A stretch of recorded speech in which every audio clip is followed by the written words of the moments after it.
I'll get guys coming in. I need this, I need this, I need this. Can you help me? I was like, first of all, what's your budget? Got $2,000. I'm like, okay, first of all, you don't need all that to start out. You need to start with the basic equipment. And the reason I tell them to do bare minimum on their equipment is because they need to put more money into. You can't have one without the other. If a guy just wants to go out and just do pressure washing and make the millions of dollars those YouTube guys are saying you can make, then you're going to have to. So I mentor quite a few new contractors, and I was there, especially being a female in the contracting industry. Pressure washing. I'd roll up to a job with my truck, and they're like, "Is anybody going to help you?" And I'm like, "No, I got this." So I do the job, and I hit a lot of roadblocks doing that, and just not able to ask the questions. There's more availability now than there was when I started washing, and hit the search bar and read it. But a lot of people just want that one-on-one connection, because on the search bar, you can read an answer, but if you have follow-up questions, you're just sitting there typing in the search bar all your questions, when you can just call a person and ask a question and discuss it in detail and get all the answers at one shot. So, if you have one basic question, hit the search bar, but my phone's always open. I think everybody's got my cell phone numbers. I'm always on my phone. But, I love the industry. I love helping. I do, the instruction across the country doing the industry paint issues. I'm sure you've seen that. And I just want to help contractors, and I'll never charge for my classes. I'll never, do a paid class on this. I won't go to an event that wants me to charge or will charge for my class. I won't do that. I believe that this is something contractors need in their life, this knowledge, so they don't ruin somebody's home and they don't have to pay to repaint. So, I'm just out there just to give my knowledge. I don't know everything. I'm not an expert in everything, but if I don't know it, I'll get an answer for you. I won't try and answer things I don't know. I'll say, well, I'm not sure about that. Let me get you an answer, because I'm not going to give wrong answers. I'm not setting people up to fail. And I think that's hard to find in this day and age. Yeah, definitely. It's an amazing feeling knowing like what you're doing is actually like changing people's lives. So I was hoping we could kind of just do the same thing today. Yeah, perfect. I mean, there are some instances where you need to take paid training, like, to learn how to rebuild a pump or something, that kind of training you need to pay for, because those instructors, that's different than what I do. My information is pretty much just more of a safety thing, to protect property protection, basically. It's you shouldn't have to pay for that. You shouldn't have to pay to learn how to protect not only yourself, your business, but your customers' property. I don't have nothing against paid training. There are instances where you need paid training, and there's great knowledgeable guys out there.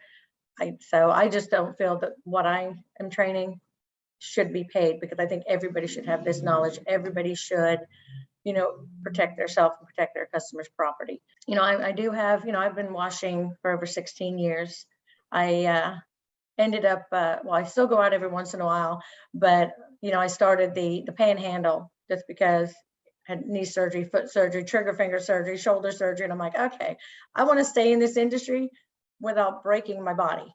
So, me being out there 5 days a week, and then I had an internal cleaning. So I was out there on the weekends. So I was doing 7 days a week for over 16 years.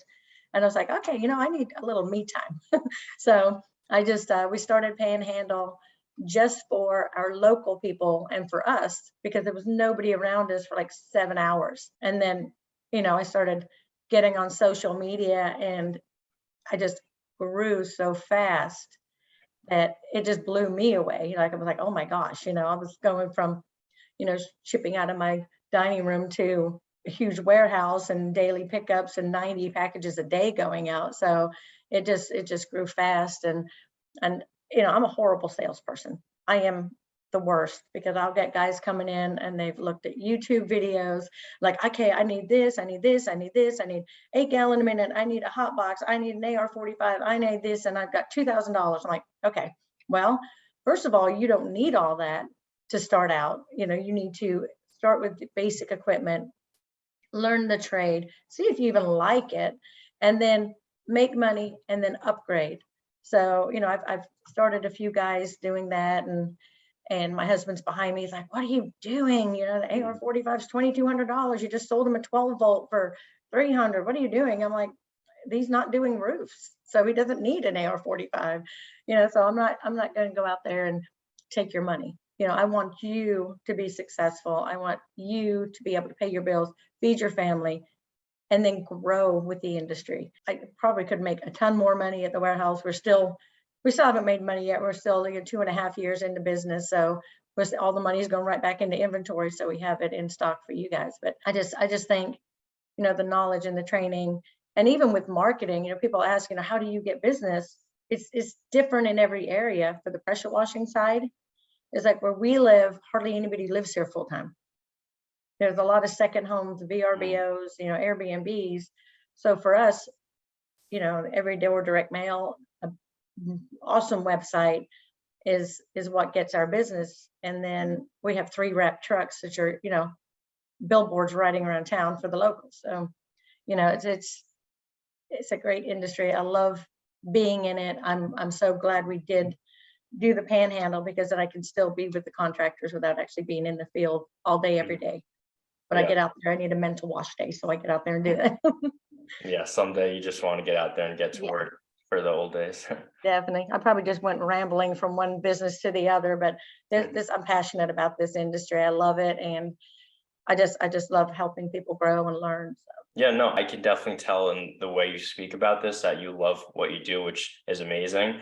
And I think it's also interesting that you said in regards to like getting equipment, like start off with the cheapest equipment, not necessarily cheapest, but Right. don't spend more than you need to. Right. You might not even like this type of work. Like this might not even be the right business model for you.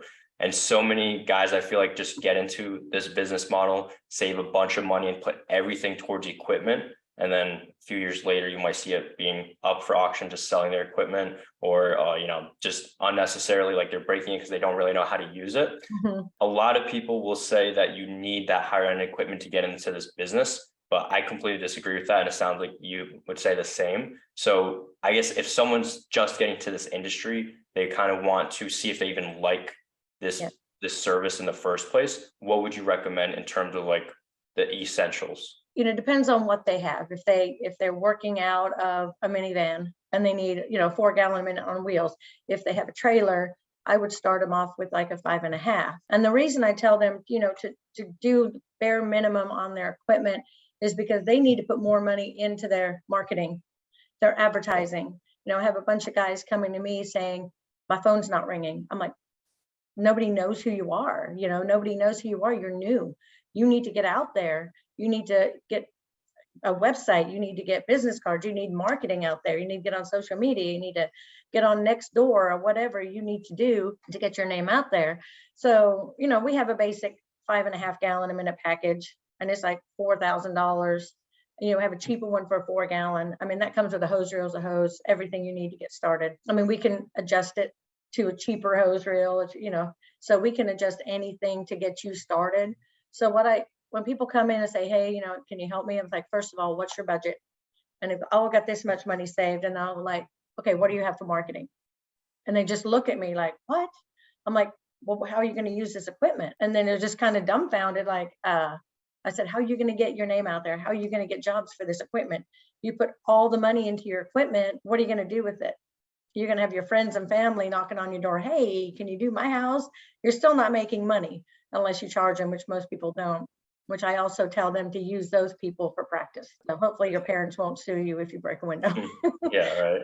But no, I mean, I think the pressure washing and the marketing has to be side by side. You can't have one without the other. I mean, unless you're, in the painting industry and you're just adding that on because you've already got the job. You've already got, you have to pressure wash before you paint. I mean, there's a lot of different scenarios, but if a guy just wants to go out and just do pressure washing and make the millions of dollars those YouTube guys are saying you can make, then you're going to have to market yourself. You're going to have to sell yourself. You're going to have to sell your equipment. You're going to have to sell your technique, your quality of work. You have to sell yourself. Yeah. And a lot of people don't know how to do that. I had one guy pull up, goes, "Yeah, it's easy. Just roll up, you spray water, and then you leave." And I'm like, "No." Then he calls me. He's like, more to it. yeah. He's like, "Hey, I just washed his house and all the gutters changed. I'm like, oh, did you test it? No.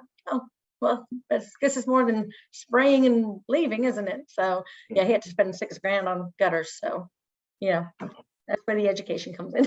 Yeah, that's a good learning lesson. That's a $6,000 learning lesson right there. I was like, what kind of marketing do you offer? The same thing, just social media and all that kind of stuff for the people? Yeah, so we primarily use Facebook ads, but essentially just social media marketing to help bring in the leads. But our main differentiator right now is the coaching we do, because anyone can provide leads, but to actually know what to do with the leads and convert them into customers, that's a completely different story. So you hear guys jumping from one company to the next, and it didn't work here, it didn't work there, it just doesn't work. It's just not true. Maybe they just didn't provide you with the resources needed to make the most of it. So we learned that over the past 2 years that we've been doing this, and now we really push out the coaching. So we're kind of on top of their sales process with them, making sure they have a good pricing strategy, good sales process. They know how to actually speak with people. You'd be surprised how many people like just have no clue how to speak with. There's no customer service. Like they sound angry or, aggressive almost, like it's ridiculous. But as soon as they have that shift and they're actually starting to level up as a human being, progress as a business owner, everything changes for them. Like even aside from the leads we generate for them, now other parts of their business, what they've learned is carrying over into that. So just like you're saying with the safety, like if they don't know that realm of the business, then they could have a $6,000 mistake like that one guy did. It's the same thing with every aspect of the business. If you're not progressing and learning more and just experiencing it, either through firsthand experience or mentors or coaches, then you're kind of going to be stuck forever. And that's where you see people coming in, buying all this equipment. A few months later, it's like on Facebook Marketplace or something like that. Yeah, exactly. And there are some, when we started pressure washing, we started some of these lead businesses. I won't name people or businesses, but they were an utter failure. They would say, oh, you pay this and we'll send you leads. And yeah, they'd send leads, but they didn't go anywhere. They'd send the same lead to everybody in the area. So, you didn't get anything out of it. And out of this one company, we never got anything out of it. And we ended up canceling and we still had to pay for the rest of the contract, but it was better than getting fake leads all the time. So, Yeah. I always tell people, be careful where you go to get these leads. And with the safety thing, I know when pressure washers start out, they're like, oh yeah, this is dirty. And then when you start getting into it, you can't not notice the mildew on everything. Like I watch a movie or a commercial, I'm like, they should have cleaned that awning before they made that commercial. Or I go to a strip mall and I'm looking at the sidewalk, and at this point, when it's that bad, I don't think of it as dirty. I think of it as a safety hazard. Because once that gets wet, that's a fall liability right there, because that stuff is slippery. And, I've done subdivisions where, not subdivision, but strip malls. I go in there and I see how nasty it is, and I'll take pictures. And a lot of times there's a lease sign in there for lease, which has a property manager's email and phone number. And what I do is I take a picture of that. I email them, send them pictures with a price on what it'll cost to clean all that. And I just did their job for them. So now that's an unsolicited bid, but they called, we got the job. It was the Best Buy subdivision, strip mall. And, I did that. I took the pictures, I emailed it to them, and I'm like, hey, did you realize your storefront looks like this? And they had no idea. And it was just so moldy where the drains were. It was bubbling slime. It was gross. And they were in Wisconsin or something, not in Florida. So I don't understand how property managers shouldn't be in the same location, but that's how they work. And, I actually sent this unsolicited bid and I got the job. It was horrible because it was night work and it was pouring down with rain. We had a monsoon, but I was getting wet anyway. So, but that, things like that is what I try to tell people to do when they're out there. If you look at something and it's nasty, you can say, oh, it's nasty. But if they have like a for rent sign or for lease sign on it, that property manager's information is right there. So you can get it and call them or email them. Better, pictures speak 1,000 words, and do that. So, when I'm mentoring contractors that are starting out, I point those little things to them. Or, the 5 around. You wash a house in the center house, you go knock on the doors, 1 on each side and the 3 across the road, because those 5 houses look at that property you just washed. Yeah. They've seen that dirty roof, they've seen that dirty driveway, they've seen the dirty house. Now you can knock on the door, give them your number, put a face to it, show them your work and say, hey, I just did your neighbor's house. If you ever need anything, give me a call. A lot of times you can nail a job right then, but a lot of contractors are scared to do that. So, I've got my stay humble, hustle hard shirt. And, I came up with that for the pressure washing guys, and I give the shirts away or whatever, because in this industry, as well as others, you have to stay humble. You get arrogant, you get cocky, you're going to lose a lot of business, and you have to hustle. It doesn't matter how long you've been in the business, you have to hustle. So, that's my motto, stay humble, hustle hard, and you'll go far with that. As long as you, stick to your beliefs and just stick to that and just go for it. Yeah, absolutely.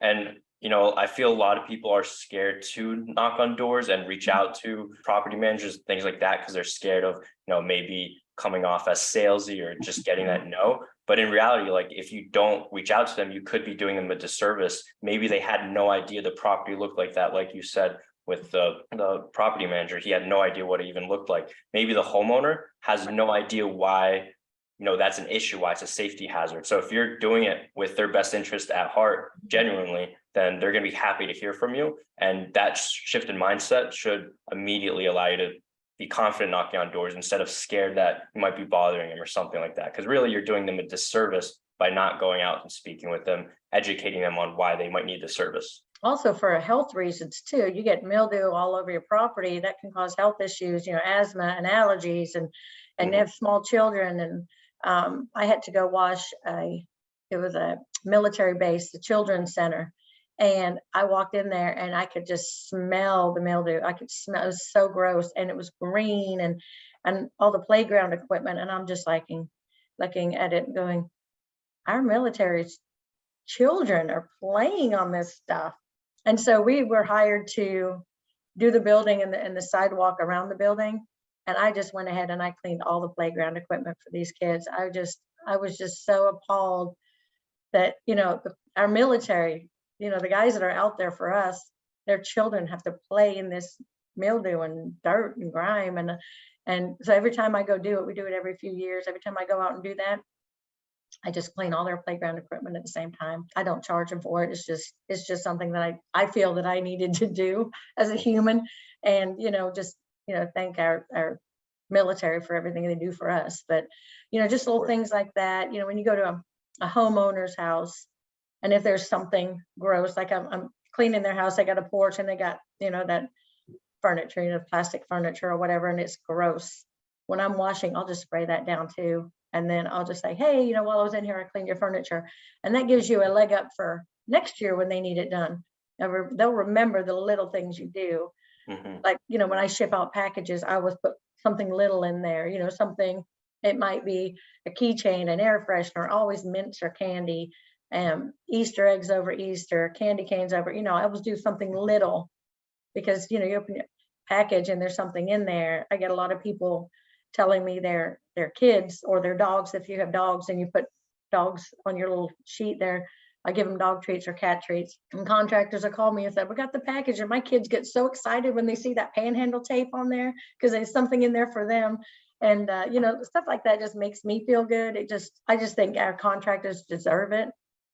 Something a little extra for, just their appreciation of what they're doing as well.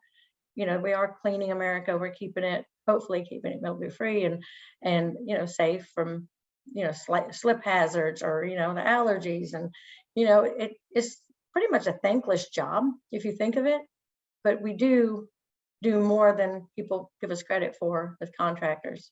Yeah, we're sanitizing things while we're cleaning, so it just, I don't know, maybe I'm just overboard on my stuff, but no, I definitely agree with you. And I'm also huge on over delivering. A lot of people, they want to get paid the absolute most for doing the absolute minimum, but in reality, you should be trying to over deliver, because if they expect to get X amount and then they end up getting, a little bit more than that, even if it's just something slightly larger, like for example, with your orders, a keychain, like it's not something huge, but it's something people will remember and it'll make them happy because they got more than what they paid for.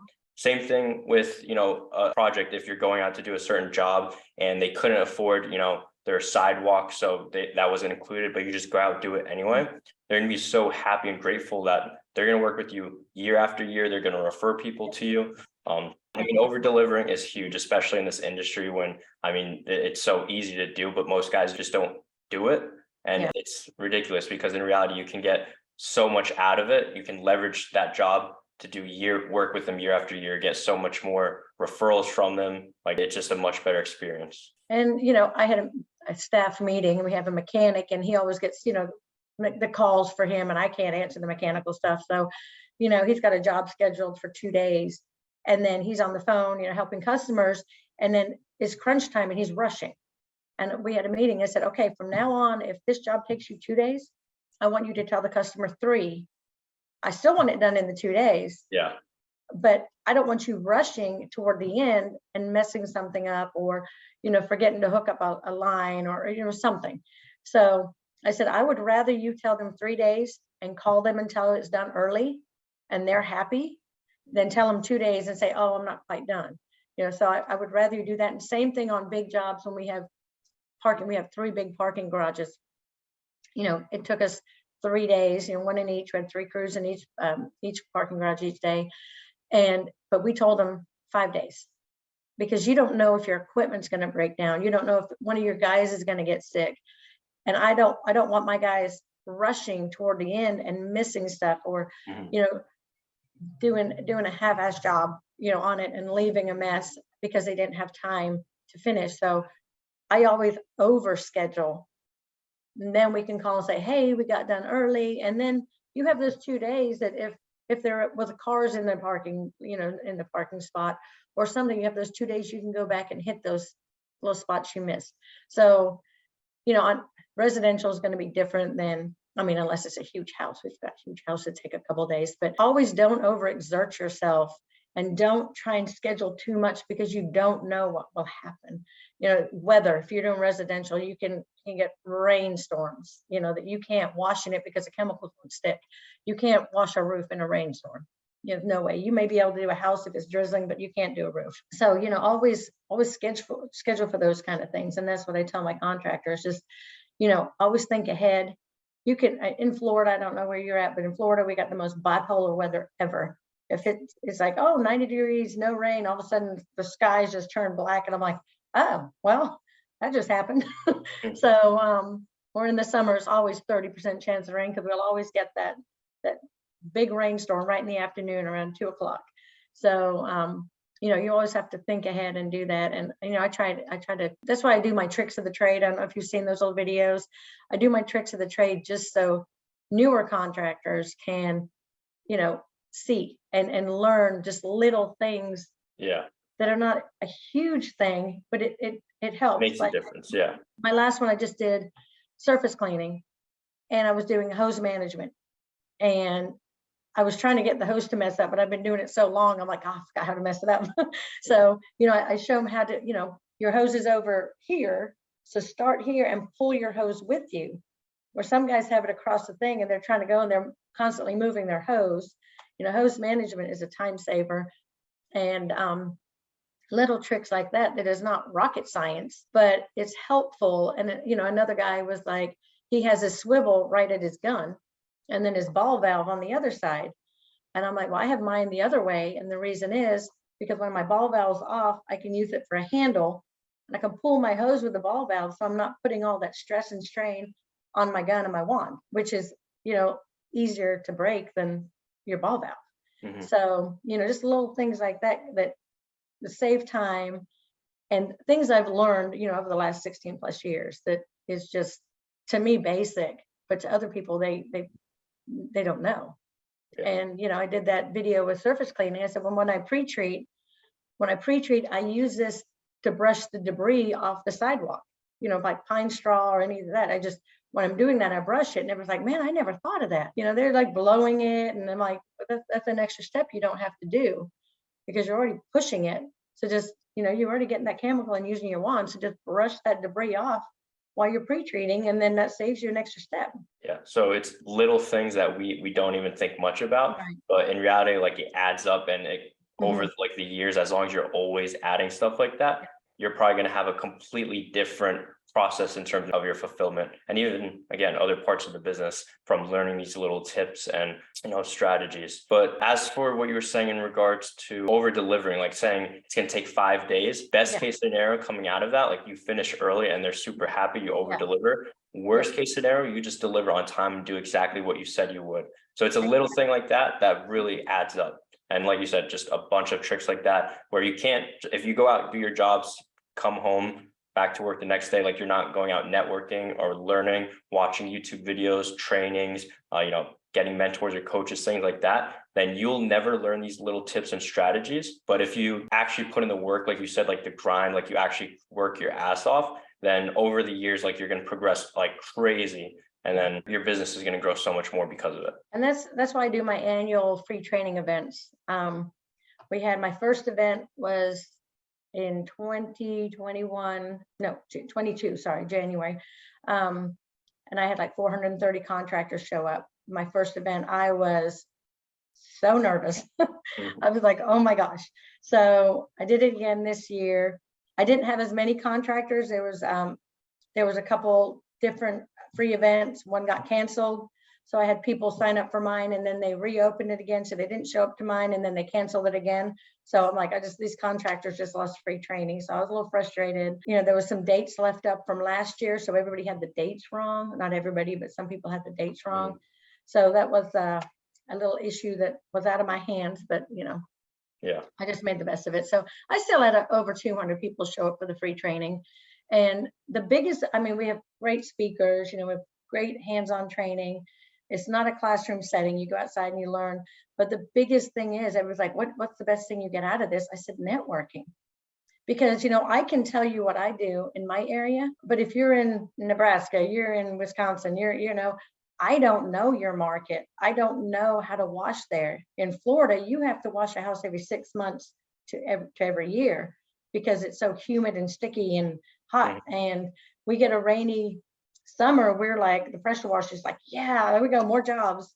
And then we get this pine pollen and like your car's all yellow and the house is all yellow. And these vacation rentals, they all want you to come in and wash it before spring break. And then by the end of summer, it's moldy again.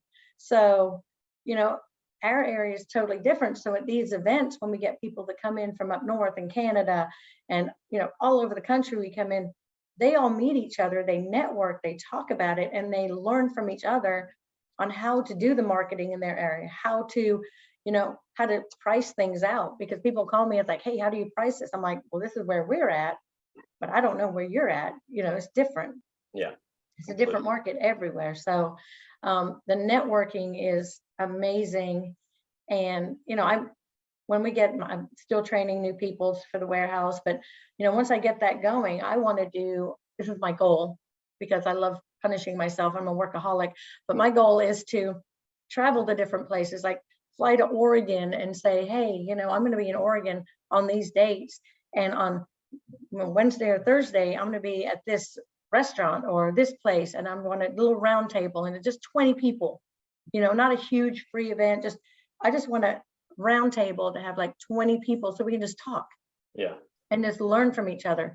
And, that's what I want to do eventually. But I'm like I said, I'm a workaholic. I'm just out there.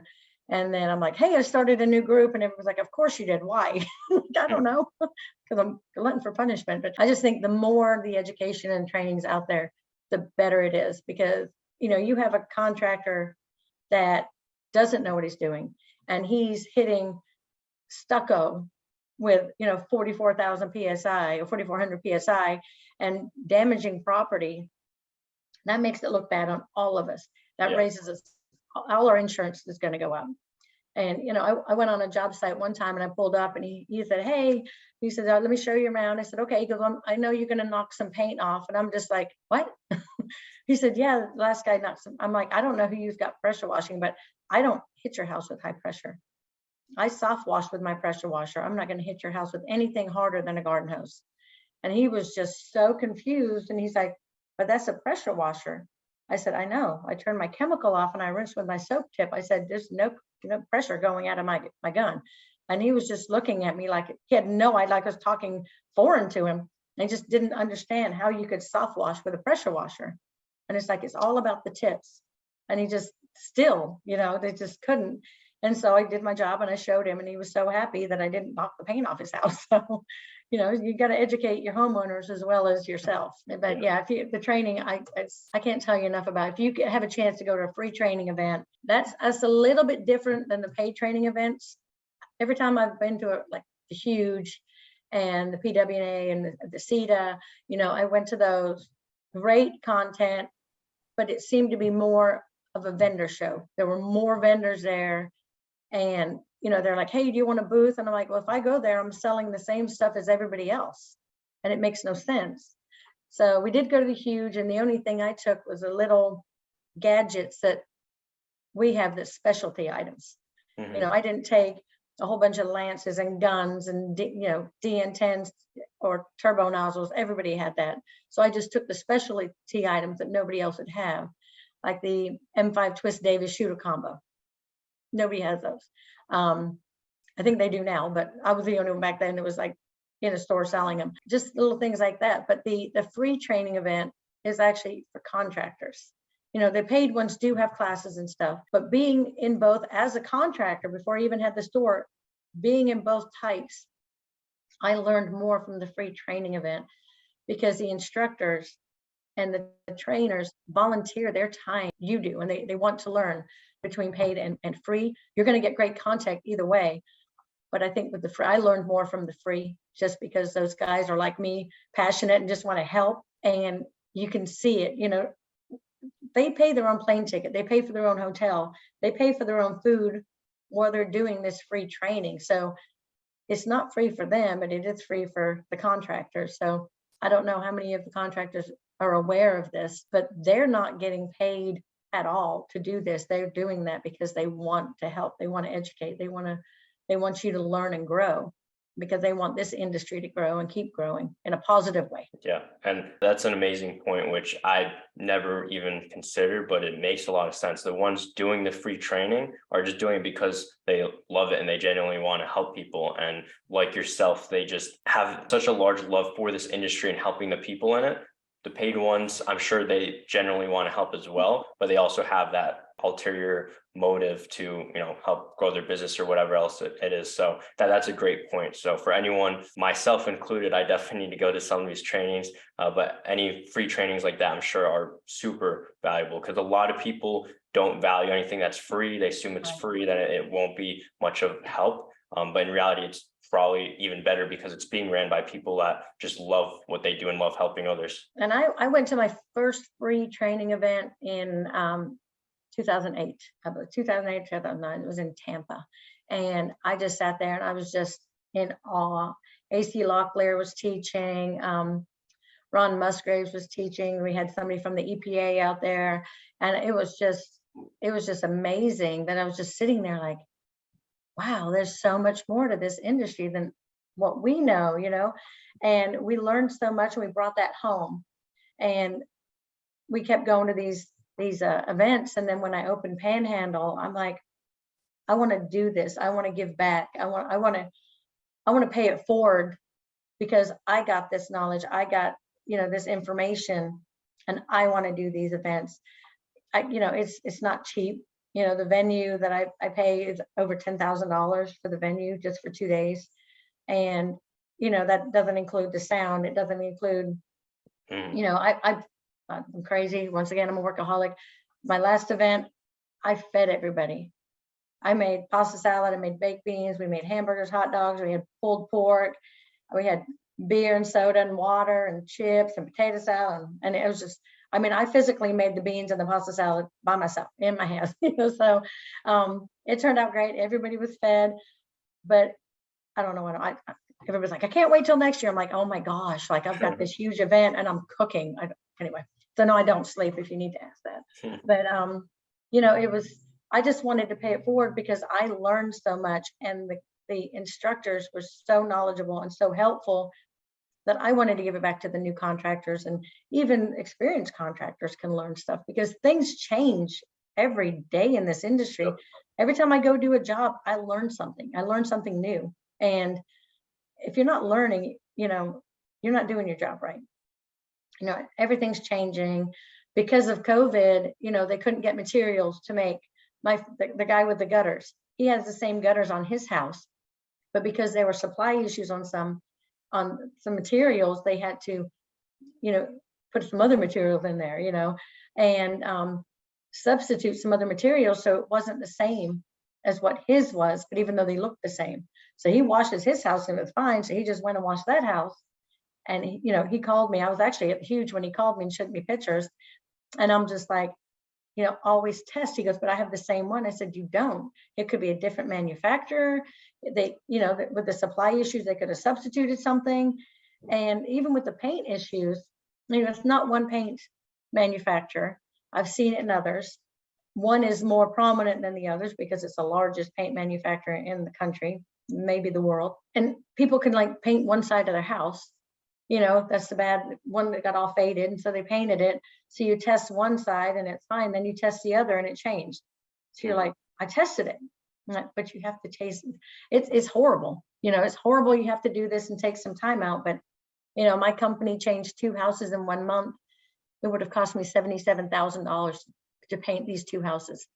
That would put people out of business. And that, that's why I try to push this issue. And I get calls daily, scared contractors because of the paint. I had one guy call me. He said, oh my gosh, I think I'm having a heart attack. I'm going to have a stroke. I'm like, calm down. What is it? He said, I just washed his house and there's streak lines. I'm like, okay, before you panic, what's the siding? And he said, hardy board. I said, okay, calm down. Hardy board is a cement-based product. It, like with any of the cement, like if you wash the driveway, you'll see patches that dry faster than others because of how it's porous. And I said, have you already washed one? He said, yeah. I said, go back. If it's dry, look. He goes, okay, I did the backside first. So he went and he said, oh my gosh, it's drying straight. It's drying fine. It's even. I'm like, okay, so always test, but hardy board will dry uneven. And it's scary because it looks like it's changed colors, but it hasn't. So, there's little things like that I'm still trying to get out there. Yeah.